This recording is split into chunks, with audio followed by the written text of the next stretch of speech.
Since Repair Clinic encourages you to perform this repair safely, a warning icon will appear when you should use caution. Before you replace a front surface burner base on your gas range, be sure to unplug the power cord or shut off the power supply. Carefully lift off the appropriate grate.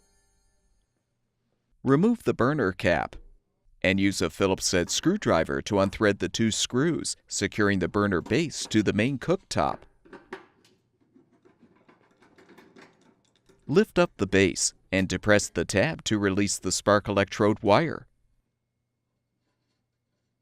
Make sure the wire doesn't slip below the cooktop.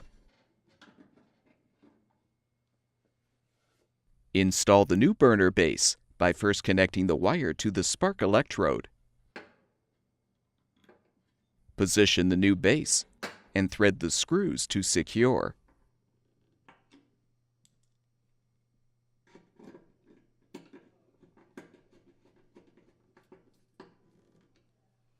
Align the burner cap.